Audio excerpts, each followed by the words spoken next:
ஆலயத்தில் கொண்டாடி கொண்டிருக்கிறோம். சற்று நேரத்தில் திருக்கல்யாண உற்சவம் நடைபெற உள்ளது.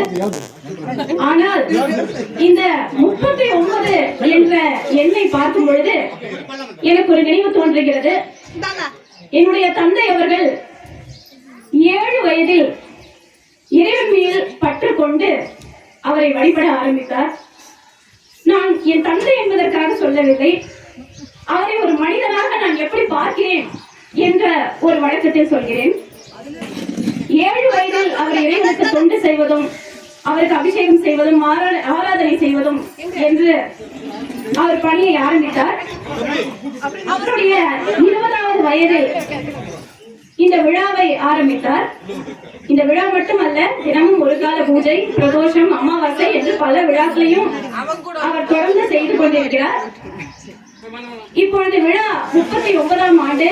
என் தந்தைக்கு வயது 59. ஒரு மனிதன், ஒரு தனி மனிதன் குடும்பத்தையும் பார்த்து கொண்டு 39 ஆண்டு சிவபக்தியிலையும் ஆண்டு இருக்க முடியும் என்றால் அந்த பக்தியின் வலிமை எவ்வளவு என்று நினைக்கும் பொழுது எனக்கு ஆச்சரியமாக உள்ளது.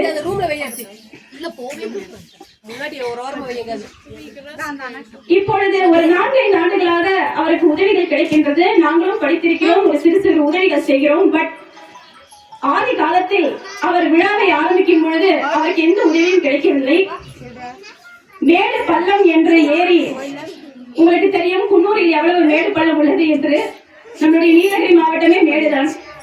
மேடு பள்ளம் ஏரி இறைவனுக்காக சேவை செய்து இறைவனுக்காக பக்தி என்ற உணர்ச்சியை மட்டும் கொண்டு அவர் இந்த பணியை செய்து வருகிறார்.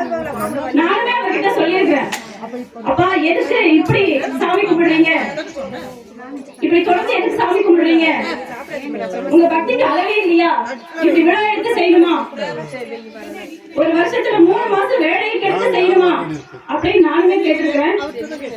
ஆனா அவரு தன்னோட பக்தியில ஒரு சிறு மாறுபாடு கூட எடுத்துக்கல.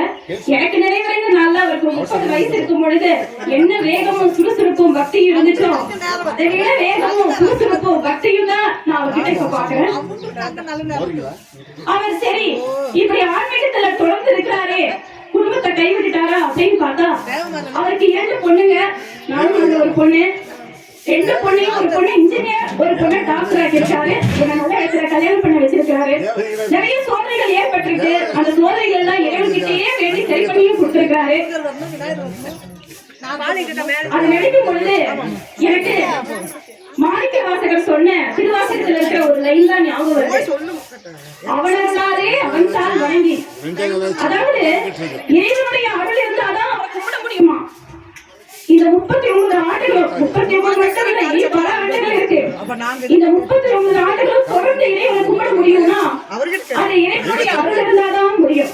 இறைவனுடைய அருள் இருந்தாதான் அவருடைய தாளையே கும்பிட முடியும்னா இறைவனுடைய அருள் இருந்தனாலதான் அவரால் இவ்வளவு ஆண்டு காலம் இறைவனுக்கு திருவிழா எடுத்து செய்ய முடியாது.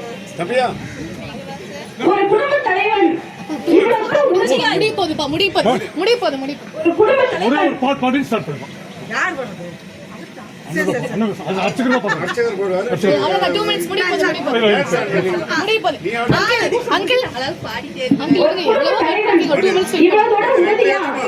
ஒரு வீட்டை நல்லபடியா கொண்டு வந்து குழந்தைகளையும் நல்லா படிக்க வச்சு ஒரு திருவிழாவை 39 ஆண்டுகள் இவ்வளவு தூரம் பக்தியோட ஆண்டு பண்ண முடியும்னா கண்டிப்பா அந்த குடும்ப தலைவிக்கு அதுல பங்கு இருக்கு.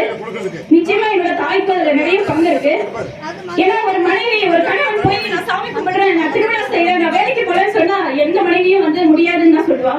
இவன் நானே அதான் சொல்றேன். ஆனா என்னோட தாய் நான் கண்ணார பார்த்திருக்கேன்.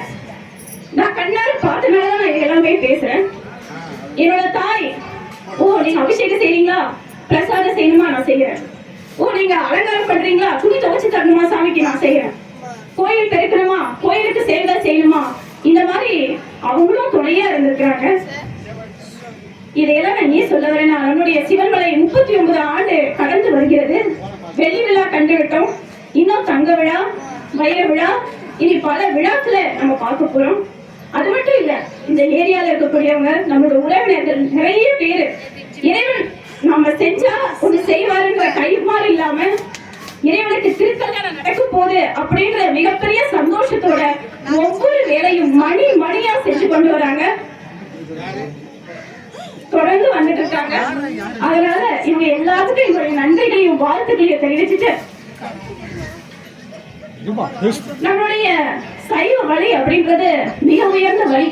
இப்ப எல்லாரும் பேசிக்கிறாங்க தமிழ் சிறந்தது, தமிழ் சிறந்ததுன்னு. தமிழ் மொழியவே படைத்தவர் நம்ம சிவபெருமான். சிவபெருமான் சொல்ல அகத்திய முனி எழுத பிறந்தது தமிழ். நம்ம சைவ சமய புலவர்கள் 63 நாயன்மார்கள், தொண்டரடிகள், இப்படி பழமையான செம்மையான சமயம் நம்மளோட சைவ சமயம். அந்த சைவ சமயத்துல வரதுனால நம்ம எல்லாத்துக்குமே புண்ணியம், நம்ம எல்லாத்துக்குமே பேரு. அதனால வரக்கூடிய இளம் தலைமுறையினர் மேன்மேலும் இறைவனுடைய வழியில வரணும். இறைவனுடைய தேவார, திருவாசக, அபிராமி, அந்தாதி, இப்படி பல பாடல்கள் இருக்கு நம்மளோட சைவ சமயத்துல, செழிப்பு இருக்கு. இதையெல்லாம் பாடணும், இறைவனுடைய புகழ் பாடணும், இறைவனுக்காக தொண்டு செய்யணும். திருநாவுக்கரசர் சொல்லப்படி போல என் கடன் பணி செய்து கிடப்பதே அப்படின்றது ஏற்றபடி நம்மளும் இறைவனுக்காக செய்யணும். ஏன்னா ஒரு நிமிஷம் நினைச்சு பாத்தீங்கன்னா நாளைக்கு கூட என்ன வேணாலும் நடக்கலாம், இன்னைக்கு நடக்கலாம், எது வேணாலும் நடக்கலாம். நிலைத்திருப்பதே இறைவனும் இறைவியும் மட்டும்தான்.